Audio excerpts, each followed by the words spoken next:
আমি সপ্তর্ষি এবং এই অডিওতে শেক্সপিয়ারিয়ান ক্রিটিসিজম নিয়ে কিছু কথা বলবো। শেক্সপিয়ার মারা গেছেন 1616-এ, মানে 17th সেঞ্চুরির শুরুর দিকে। তখন বয়স 52। কিন্তু শেক্সপিয়ারের লেখার ওপর যে ক্রিটিসিজম, সেগুলো কিন্তু সময় সময় ধরে চলেছে। মানে 18th সেঞ্চুরিতে কিছু হয়েছে, 19th সেঞ্চুরিতে কিছু হয়েছে, 20th সেঞ্চুরিতে কিছু হয়েছে এবং এখনো চলছে। এবং একটা জিনিস মানতেই হবে যে শেক্সপিয়ার, আপনি তাকে পছন্দ করতে নাই পারেন, কিন্তু ইগনোর করতে পারবেন না। একটা কথাই আছে না যে you can love him, you can hate him, but you can't ignore him. Shakespeare সেরকমই। এবার শেক্সপিয়ারের ক্রিটিসিজমটা যে সময় সময়ে বদলেছে, তার বেশ কিছু কারণ আছে এবং এই অডিওতে আমি শেক্সপিয়ারের যে ক্রিটিসিজম হয়েছে 18th সেঞ্চুরি থেকে 19th সেঞ্চুরি, 20th সেঞ্চুরি, সেগুলো সম্পর্কে অল্প কিছু বলার চেষ্টা করব। কিন্তু সেটা বলার আগে শেক্সপিয়ারের যে টাইমলাইন, সেটা একবার দেখে নিই। শেক্সপিয়ার জন্মাচ্ছেন 1564-এ এবং তিনি কিন্তু লন্ডনে জন্মাচ্ছেন না। স্ট্র্যাটফোর্ড বলে একটা মার্কেট টাউন আছে, সেখানে জন্মাচ্ছেন। স্ট্র্যাটফোর্ড বলে যে টাউনটা আছে, সেটা লন্ডনের থেকে ডিস্টেন্স মোটামুটি 10 কিলোমিটার। আর শেক্সপিয়ার যে স্কুলে পড়তেন, মানে স্ট্র্যাটফোর্ডের যে গ্রামার স্কুলে পড়তেন, সেটা থেকে তিনি ড্রপ আউট করছেন ওনার যখন বয়স মোটামুটি 16। আর শেক্সপিয়ার বিয়ে করছেন 1582-তে। বিয়ে করছেন অ্যান হ্যাথাওয়ে বলে একজন মহিলাকে। এই বিয়েটা একটু অদ্ভুত ব্যাপার, কারণ শেক্সপিয়ারের বয়স তখন মাত্র 18 এবং অ্যান তার বয়স 26। এবং যতটা শোনা যায় যে এই বিয়েটা যখন হচ্ছে, অ্যান অলরেডি প্রেগনেন্ট। এবার আরেকটা প্রশ্ন হচ্ছে যে বিয়েটা 1582-তে হচ্ছে, আর শেক্সপিয়ার লন্ডনে কবে মুভ করছেন। মোটামুটি ভাবে যেটা বোঝা যায় বা গেস করা হয়, 1587-এ শেক্সপিয়ার লন্ডনে শিফট করছেন। আর শেক্সপিয়ার থাকতেন স্ট্র্যাটফোর্ডে। তা ওনার ড্রামার প্রতি এই অ্যাট্রাকশনটা জন্মালো কি করে? তখনকার দিনে অনেক প্রফেশনাল অ্যাক্টিং গ্রুপস ছিল। তারা গ্রামের দিকেও ঘুরে বেড়াতো, ছোটখাটো টাউনগুলোতেও যেত, বিভিন্ন রিলিজিয়াস ফেস্টিভ্যালেও ড্রামা স্টেজড হতো। মানে যে কোনো টাউনে কোনো নোবেলম্যানের বাড়িতে, বা যদি সেরকম জায়গা নাও পাওয়া যায়, ফাঁকা জায়গায় তাঁবু খাটিয়েও ড্রামা হতো। সেই ব্যাপারগুলো শেক্সপিয়ারকে অনেকটা বেশি ফ্যাসিনেট করত। এবং যতটুকু শোনা যায় যে Shakespeare basically he wanted to be an actor. এবং এটাও শোনা যায় যে বেন জনসনের এভরি ম্যান ইন হিজ হিউমারে তিনি একটা রোল প্লেও করেছিলেন। এবং শুরুটা উনি করছেন অ্যাজ অ্যান অ্যাক্টর, কিন্তু ওনার এই প্লে রাইটিং হোল বিজনেসটা সম্পর্কে এমন আইডিয়া ছিল, সেই আইডিয়াটা ওনার কাজে লাগে এবং উনি আস্তে আস্তে প্লে লেখা শুরু করেন। তবে যতদিনে শেক্সপিয়ার লন্ডনে সেটেল করছেন, ততদিন একটা ইন্টারেস্টিং ব্যাপার হয়েছে। লন্ডনে প্রথম, ঠিক লন্ডন শহরের একটু বাইরে, একটা কমার্শিয়াল থিয়েটার এস্টাবলিশ হয়েছে এবং এই এস্টাবলিশ করেছেন জেমস বারবেজ, ইয়ার 1576। এবং এটা বেশ মজার, এই যে থিয়েটারটার নাম ছিল দ্য থিয়েটার, মানে থিয়েটার করার জন্যই কিন্তু এটা তৈরি করা হয়েছিল। এবার এটা ঠিক যে শেক্সপিয়ার প্লে রাইট হতে এলেন এবং সেই সময়টা একটা এমন সময় যে প্লে রাইটিং বা স্টেজে অ্যাক্ট করা এটা একটা আনসার্টেন প্রফেশন ছিল, কারণ রেগুলার পেমেন্টের কোনো ব্যাপার থাকছে না। কিন্তু তা সত্ত্বেও সেই সময়কার যারা ইন্টেলেকচুয়ালস, মানে ইউনিভার্সিটি উইটসদের কথাই বলছি, তারা কিন্তু লেখালেখি করছিলেন এবং যথেষ্ট এস্টাবলিশড নাম ছিলেন। শেক্সপিয়ারের আগে অনেকগুলো কিন্তু অডস ছিল, মানে ওনাকে বেশ কিছু সমস্যা ফেস করতে হয়েছিল। এক তো হচ্ছে যে তিনি ঠিক কনভেনশনালি ইউনিভার্সিটি গ্র্যাজুয়েট নন, তার একাডেমিক পড়াশুনো ওই গ্রামার স্কুল অবধি। দুই, হি কেম ফ্রম স্ট্র্যাটফোর্ড, মানে তিনি তো লন্ডনের মানুষও সে অর্থে নন, সে অর্থে he is a small town boy, সেটা একটা সমস্যা ছিল। এবং শেক্সপিয়ারের আগেনস্টে সবাই যেটা অভিযোগ করতেন যে তিনি তার যে মেটেরিয়াল সেগুলো বিভিন্ন জায়গা থেকে তিনি বড় করতেন। রাফায়েল হলিনশেডের যে ক্রনিকল ছিল সেখান থেকেও তিনি অনেক লেখা লিখেছেন। আবার প্লুটার্ক বলে যে হিস্টোরিয়ান ছিলেন, তার লাইভস বলে যে বইটা, সেখান থেকেও তিনি অনেক লেখা লিখেছেন। অবশ্য এটাকে ঠিক দোষ বলা যায় না, কারণ এরকম মেটেরিয়াল বড় করার প্রসেস তো ছিলই, এই সমস্ত জিনিসই ছিল। এবং শেক্সপিয়ার যখন লিখছেন তখন কিন্তু ইউনিভার্সিটি উইটস মানে টমাস কিড বা ক্রিস্টোফার মার্লো, জর্জ পিল, রবার্ট গ্রিন, এরা সবাই এস্টাবলিশড। কিন্তু শেক্সপিয়ারের যেমন সামনে প্রবলেম ছিল, শেক্সপিয়ারের কিছু সুবিধাও ছিল। প্রবলেম যেটা হচ্ছে যে 1592-তে একটা লেখা পাচ্ছি আমরা, যেখানে রবার্ট গ্রিন ঘুরিয়ে ফিরিয়ে ইনডিরেক্টলি শেক্সপিয়ারকে বলছেন অ্যান আপস্টার্ট ক্রো। যেহেতু শেক্সপিয়ারের একাডেমিক শিক্ষা সেরকম নেই, সেই জিনিসটা রবার্ট গ্রিন তাকে টিজ করছেন। আবার বেন জনসন যিনি কমেডি অফ হিউমার্স লিখতেন, তিনি বলেছেন যে Shakespeare no small Latin and less Greek.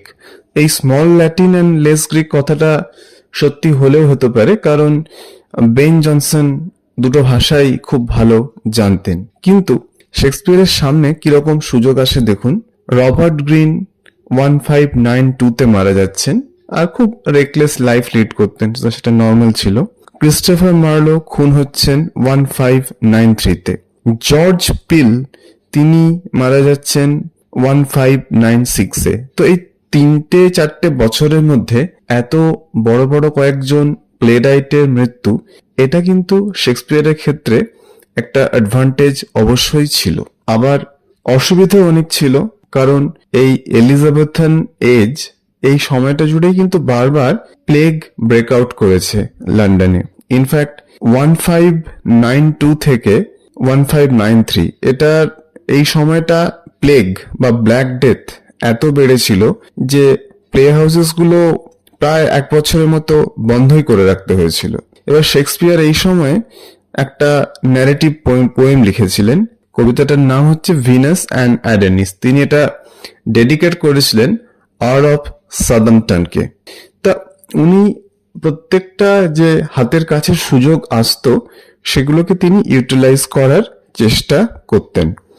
এবং শেক্সপিয়ারের মনে হয় আরেকটা গুণ ছিল, সেটা হচ্ছে যে মানুষটা পাওয়ারে, তাকে তিনি খুব ভালো হিউমারে রাখতে পারতেন। যেমন শেক্সপিয়ার আগে যে থিয়েটারে হয়ে কাজ করতেন সেটার নাম ছিল লর্ড চেম্বারলেইনস মেন।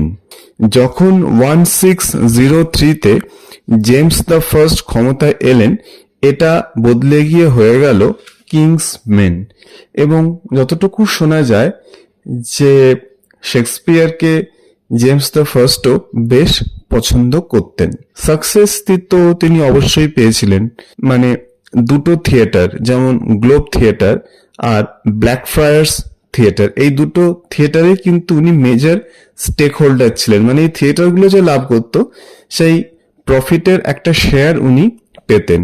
তার হোম টাউন স্ট্র্যাটফোর্ডে তিনি বেশ কিছু সম্পত্তি কিনেছিলেন, এবং ইনফ্যাক্ট ওখানকার যে মিউনিসিপ্যালিটি বা কর্পোরেশন যে সিস্টেম আছে সেখানে ওনাকে প্রপার্টি ডিলার হিসেবেই দেখানো হয়েছে।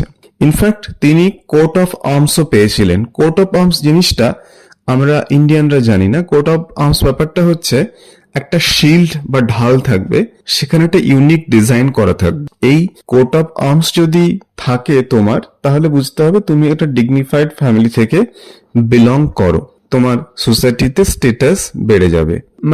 এটা বলা যেতে পারে যে তোমার ফ্যামিলির একটা লোগো। শেক্সপিয়ার সেটা পেয়েছিলেন।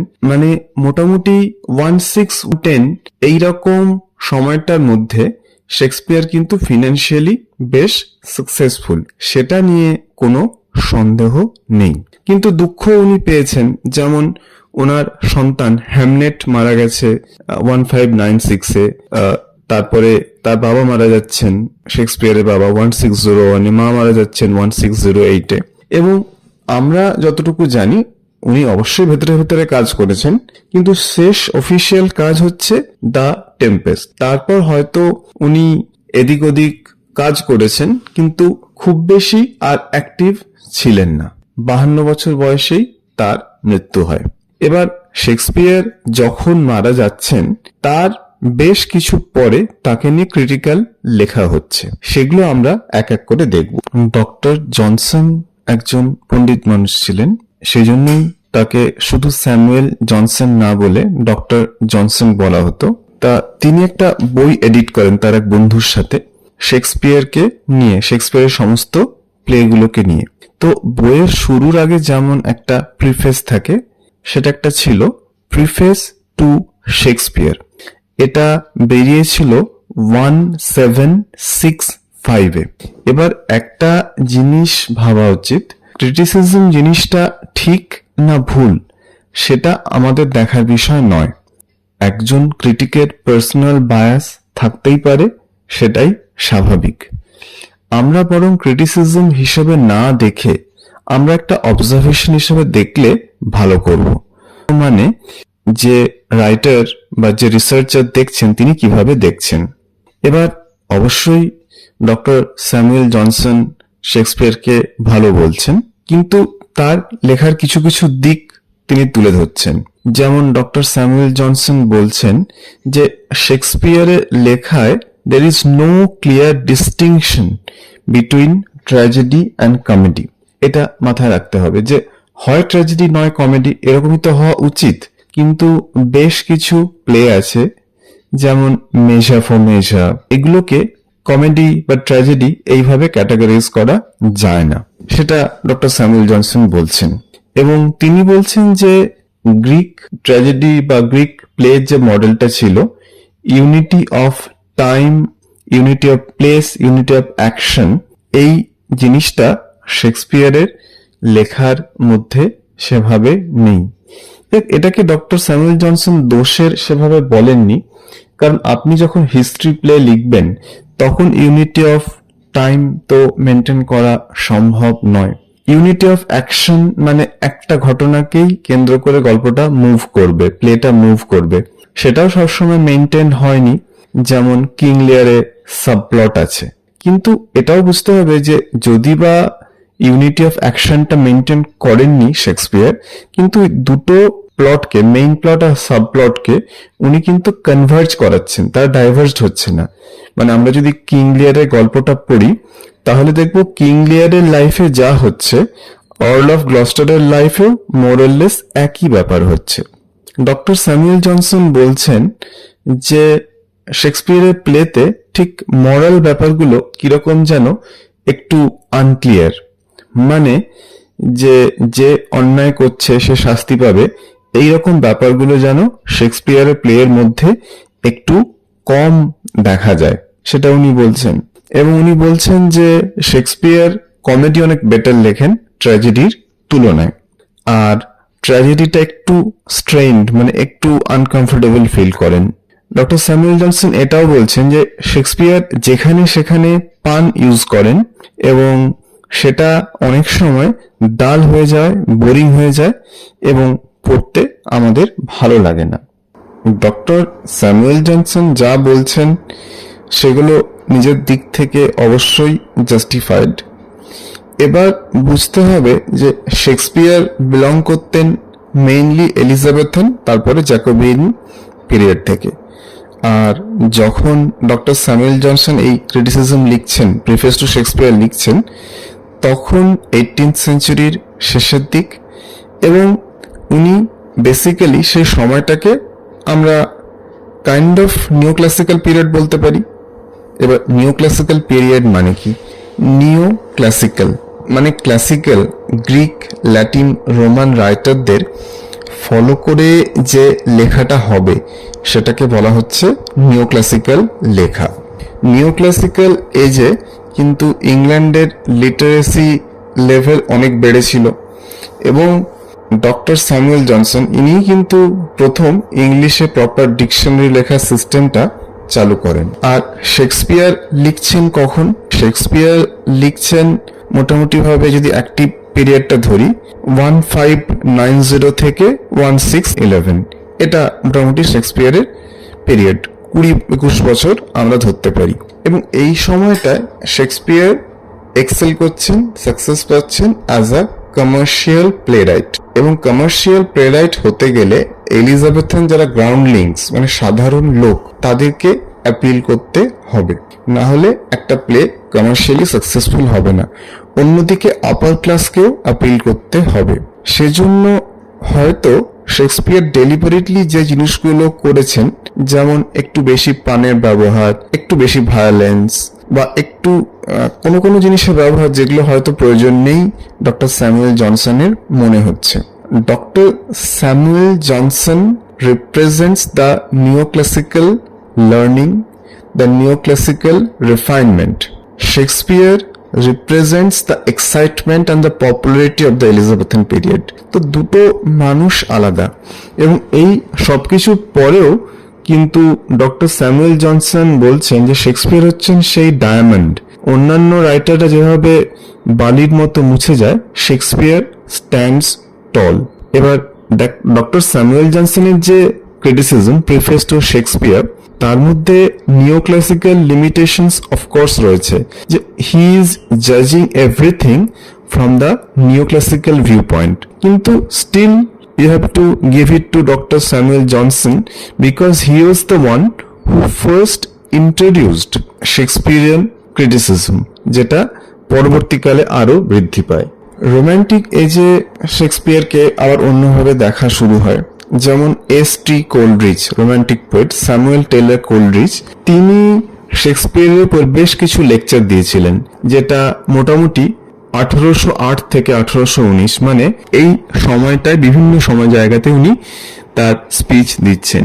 এবং কোলরিজ যেহেতু একজন পোয়েট, ওনার চিন্তা ভাবনাটা অত বেশি ক্রিটিক্যাল নয়।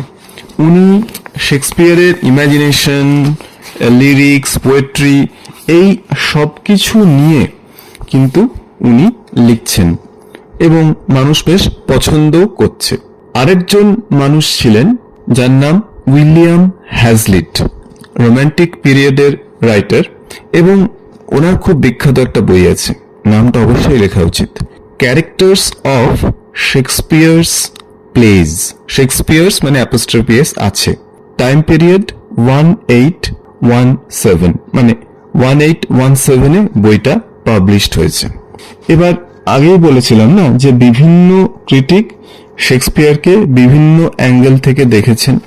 উইলিয়াম হ্যাজলিট একজন রোমান্টিক এজের রাইটার, তিনি অত ইন্টেলেকচুয়ালি শেক্সপিয়ারকে দেখছেন না। তিনি শেক্সপিয়ারকে ভালোবাসছেন তার ইমাজিনেশন, তার পোয়েট্রি সবকিছুর জন্য। এই ক্যারেক্টার্স অফ শেক্সপিয়ার্স প্লেজ, এটা তো ভীষণ গুরুত্বপূর্ণ একটা লেখা। এছাড়াও হ্যাজলিট আরেকটা লেখা লিখেছিলেন, on the ignorance of the learned. নামটা বেশ মজার। মানে এইখানে উনি কিন্তু শেক্সপিয়ারের যারা ক্রিটিক তাদেরকে আঘাত করছেন। উনি কি লিখছেন আমি একটু শেয়ার করছি। উনি বলছেন, Shakespeare had not been accustomed to write themes at school in favour of virtue or against vice. Shakespeare তো তাকে স্কুলে এরকম শেখানো হয়নি যে ভার্চুর আগেনস্ট ফেভারে লেখো বা ভাইসের আগেনস্টে লেখো, এরকম শেখানো হয়নি। এবং তারপরে উনি বলছেন, if you wish to know the force of human genius we should read Shakespeare. যদি মানুষকে বুঝতে হয় তাহলে শেক্সপিয়ার পড়ো। If you wish to see the insignificance of human learning we may study his commentators. আর আমরা যদি জানতে চাই যে মানুষের এই জ্ঞান খালি রিসার্চ করব, খালি লোকের খুঁত খুঁজে বার করবো, এই সব জিনিস যদি পড়তে হয় তাহলে শেক্সপিয়ারের ক্রিটিক্সদের পড়ুন। মানে আমাদের শেক্সপিয়ারকে পড়া উচিত, তার কমেন্টেটর্স, তার ক্রিটিক্সদের এত গুরুত্ব দেওয়ার দরকার নেই। এটা উইলিয়াম হ্যাজলিটের বক্তব্য।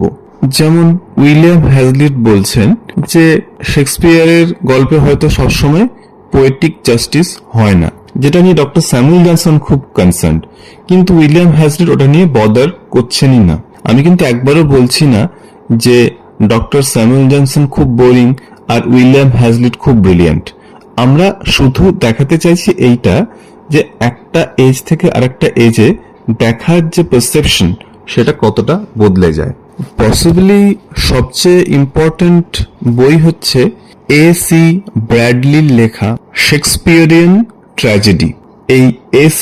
ব্র্যাডলে অক্সফোর্ডে পড়াতেন, উনি পোয়েট্রির ওপর ক্লাস নিতেন, এবং এই যে শেক্সপিয়ারিয়ান ট্র্যাজেডি, এগুলোতে মোটামুটি উনি 4টে ট্র্যাজেডি চুজ করেছেন: হ্যামলেট, ওথেলো, ম্যাকবেথ এবং কিং লিয়ার।